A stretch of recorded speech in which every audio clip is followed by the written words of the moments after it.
Olá, meu nome é Roberto, esse é o Primeiro Contato, e assim como todos os anos eu gosto de fazer uma retrospectiva do que teve de melhor na ficção científica, seja no cinema ou na TV. Mas essa vai ser a primeira vez que eu vou fazer um vídeo dos piores da ficção científica. Esse vídeo vai ser focado apenas no cinema, porque, sinceramente, as séries esse ano deram de lavada, tiveram muito mais séries interessantes do que filmes de ficção científica interessantes esse ano.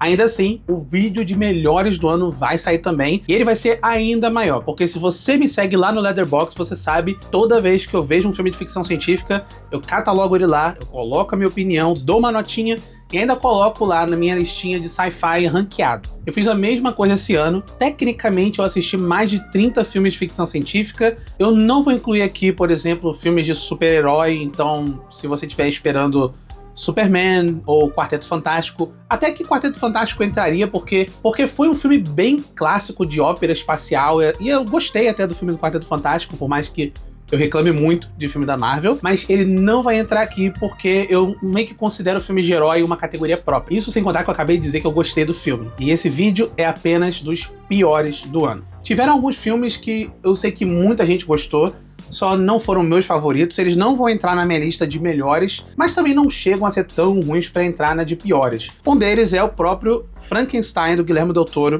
Eu sei que o Guillermo del Toro é um queridinho, eu adoro ele é um grande diretor, porém eu não me apaixonei tanto pelo Frankenstein dele quanto a maioria das pessoas. Eu entendi a proposta, eu sei o que ele quis fazer, eu gosto muito do livro da Mary Shelley, mas não funcionou comigo. Eu acho que foi o del Toro um pouco mais no automático. Um outro que eu não gostei, mas não chega a estar numa lista de piores do ano, é aquele Together, Juntos, aquele que tem o Dave Franco e a Alison Brie. Eu achei o filme interessante, tem uma parte de horror corporal que chama atenção, mas de forma geral achei um filme bem fraco e repetitivo. Um outro que tem seus fãs, mas não me agradou, foi o novo do Bong Joon-ho, Mickey 17. Eu fiz um vídeo aqui falando sobre ele. O Bong Joon-ho, geralmente, quando faz um cinema mais voltado para Hollywood, ele tenta deixar a alegoria política ainda mais óbvia do que ela já é. Ficou um filme com uma excelente atuação do Robert Pattinson, mas isso não é o suficiente para colocar o filme nem nos melhores, e não é tão ruim para colocar nos piores. E a última menção honrosa é uma que eu acho que ninguém vai se incomodar muito, que é o novo Jurassic Park, tecnicamente Jurassic World Rebirth, ou Recomeço. É mais do mesmo, é repetitivo e é mais uma perda de oportunidade da franquia, porque a ideia era interessante, ele tentou até trazer algumas coisas do livro clássico, do livro original do Michael Crichton, mas não funcionou. Então, se algum desses é o seu favorito, não precisa se incomodar, porque nos piores ele tecnicamente não entrou. Agora sim a gente vai para a lista oficial dos 5 filmes que eu achei péssimos, horríveis, xoxa, capenga, manca. O primeiro deles, que eu vou colocar em quinto lugar porque não chegou a ser o mais insuportável de todos, é Ash, Planeta Parasita. O filme se passa nesse misterioso planeta onde a protagonista desperta e encontra a sua tripulação massacrada. Quando um possível aliado aparece para resgatá-la, começa assim uma jornada de terror físico e psicológico. E assim ambos precisam decidir se podem confiar um no outro para sobreviver. Essa é uma premissa muito batida da ficção científica, de você colocar personagens acordando sem memória em algum lugar. Já tivemos isso, por exemplo, naquele Passageiros, com a Jennifer Lawrence e o Chris Pratt. Teve também uma série que foi bem interessante, eu não sei se era Dark Matter ou Black Matter. Era uma série interessante, eu gostava dela. Ela era mais voltada para ação, ópera espacial com ação, mas era boa. E pelo menos ela soube usar essa premissa muito bem. Aqui só vira meio que um thriller psicológico, só que sem substância, sem nenhum tipo de complexidade. Isso sem contar o texto completamente expositivo, ele tenta explicar constantemente todas as motivações de todos os personagens, porque como eles não têm memória, o filme não confia no espectador para simplesmente torcer para esses personagens sem que eles tenham algum tipo de backstory incrível, algum tipo de passado inacreditável. Então, é um filme que não confia no espectador, que ele está constantemente repetindo todos os temas, todos os debates e explicando coisas que você notou nos primeiros 5 minutos. Em quarto lugar, eu coloquei Elevation, que aqui no Brasil foi chamado de A Linha da Extinção. Ele se passa nesse mundo pós-apocalíptico, onde os sobreviventes se refugiam nas montanhas rochosas para escapar de criaturas gigantes que são meio semelhantes ali a insetos bizarros e mutantes, que são bem violentos, mas são incapazes de sobreviver acima de 2.400 metros. Quando a humanidade precisa de suprimentos vitais, eles arriscam tudo para descer nessa zona de perigo. É repetitivo, é preguiçoso, tem alguns dos diálogos mais idiotas e sem graças que eu já vi na minha vida. Ele só perde pro primeiro lugar aqui dessa lista, talvez o segundo também, que tem É assustador o nível do diálogo desse filme. A pior parte, e até a parte mais engraçada, é que esse filme acreditou que ele tivesse força suficiente para estabelecer uma franquia. Isso é para ser meio que o primeiro filme numa série de filmes que, obviamente, nunca vai acontecer. Em terceiro lugar, eu coloquei um filme que, obviamente, é muito ruim para estar nessa lista, mas talvez em questão de bastidores, em questão de simplesmente a sua existência, é o que mais me irrita. Esse terceiro lugar, eu vou falar já dele, ele me irrita muito porque no mesmo ano que tivemos o excelente Avatar Fogo e Cinzas, muitas pessoas começaram a falar aquele discurso batido de que Avatar não tem impacto, que não tem roteiro, que não tem história. Mas aí eu te digo, será que você lembra de um filme que foi lançado esse ano, que foi dirigido pelos irmãos Russo, que teve um orçamento de, eu vou até conferir aqui, teve um orçamento de 320 milhões, que é um orçamento maior do que o primeiro Avatar, é maior do que Batman vs Superman, é maior do que a maioria dos filmes de Missão Impossível, é maior do que o orçamento de qualquer Velozes e Furiosos. Você lembra desse filme? Você assistiu esse filme? Você lembra o nome desse filme?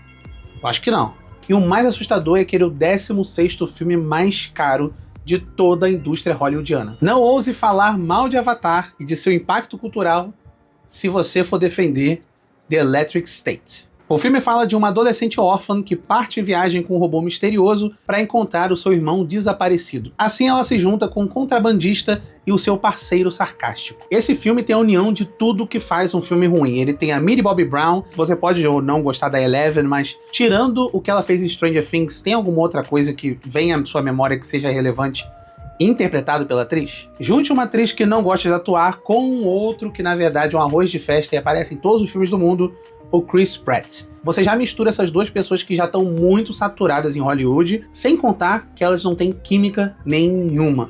Nenhuma das piadas funciona, o texto desse filme é horrível e o mais triste é que ele é baseado numa obra incrível do Simon Stanley Hagg. A história é parecida, o filme teve que adaptar algumas coisas, mas é como você ter uma obra incrível que funciona perfeitamente como uma obra contida sozinha, e agora imagina que alguém, sei lá, rasgou o livro inteiro, cagou em cima dele.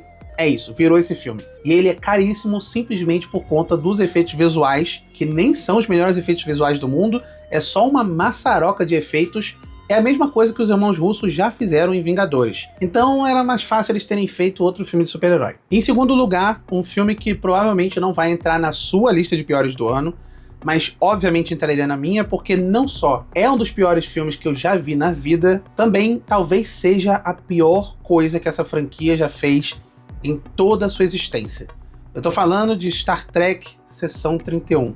A Imperatriz Philippa Georgiou se junta a uma divisão secreta da Frota Estelar, chamada Seção 31, e assim ela é encarregada de proteger a Federação enquanto enfrenta os pecados do seu passado. Eu já fiz uma crítica desse filme aqui no canal, e sinceramente eu acho que essa talvez seja a maior carta de ódio a Star Trek já feita. Se você já é fã de Star Trek e reclame de coisas como, por exemplo, Discovery que seja inconsistente, ou por exemplo, séries que foram inacabadas, ou talvez você já esteja reclamando antes de lançar Starfleet Academy, meio que eu também tô fazendo isso. Nada é tão criminoso quanto Seção 31. Sinceramente, é o único filme na minha vida que eu boto a mão no fogo que com certeza ele foi uma lavagem de dinheiro. Não faz sentido esse filme não ter sido algum tipo de transação criminosa, porque você tinha a Michelle Yeoh para poder fazer esse filme já estava agendado há muito tempo, nunca ia sair, até que a Michelle Yeoh foi e ganhou um Oscar por Tudo em Todo Lugar ao mesmo tempo.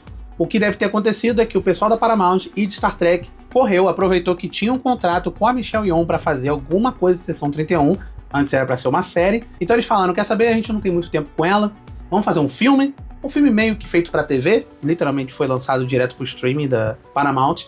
Vamos fazer um filme de qualquer jeito, qualquer porcaria, basicamente uma cópia do Esquadrão Suicida, e não é nem o Esquadrão Suicida bom, é o Esquadrão Suicida do David Ayer. Tudo o que poderia ter dado errado nesse filme, deu errado. A pobre da Michelle Yeoh, infelizmente, tá tentando, porque ela gosta de Star Trek, ela gosta da franquia, mas poucas vezes na vida eu vi uma franquia tratar um fã tão mal. Em primeiro lugar, muita gente já esperava por ele, porque ele tá talvez na lista de piores do ano de todo mundo, não só de ficção científica. É claro que eu vou colocar Guerra dos Mundos. Will Redford é um analista de segurança nacional e ele monitora várias ameaças através de um programa de vigilância em massa. Quando um ataque de origem desconhecida ocorre, ele começa a suspeitar que o governo esconde alguma coisa dele e também do restante do mundo. Esse é aquele clássico filme encomendado. Esse diretor, que eu sinceramente nunca assisti outra coisa dele, talvez ele nunca tenha feito antes, e espero que ele nunca mais faça, ele pegou esse material, que era Guerra dos Mundos, que já deve estar em domínio público, tentou fazer essa releitura para os dias atuais, que sinceramente poderia ter funcionado. Esse poderia ter sido um grande filme, ele poderia falar sobre supervigilância, sobre manipulação da mídia, tanta coisa que ele poderia ter feito. Mas o primeiro grande erro é colocar o Ice Cube como protagonista, e o problema não é que o Ice Cube seja um mau ator, é que aqui ele simplesmente não se importa. Eu também fiz uma crítica para esse filme e nela eu falo bastante em detalhes todos os problemas que eu tive com ele, mas basicamente é um tipo de produção que estava sendo feita, foi atrasada, ninguém queria lançar porque estava muito ruim. Aí jogaram na Amazon. A Amazon aceitou. Você consegue ver claramente todos os momentos que foram filmados depois que o filme foi adquirido pelo serviço de streaming, porque tem momentos em que esse filme simplesmente para de ser Guerra dos Mundos e ele vira uma grande propaganda dos serviços da Amazon. Amazon Air, Amazon Pay. Tem uma hora que o destino do mundo tá literalmente nas mãos de uma pessoa que ela precisa simplesmente pegar um drone e virar ele. Só que para convencer esse cara de fazer isso, eles mandam um gift card da Amazon. Sem contar que um dos grandes heróis no final do filme é o cara que consegue controlar o drone da Amazon. Esse não só é ruim porque tem um péssimo enredo, péssimas atuações, todo mundo no piloto automático, mas no fim ele se transformou só numa grande propaganda bagunçada sem sentido nenhum e talvez um dos piores filmes da história da ficção científica.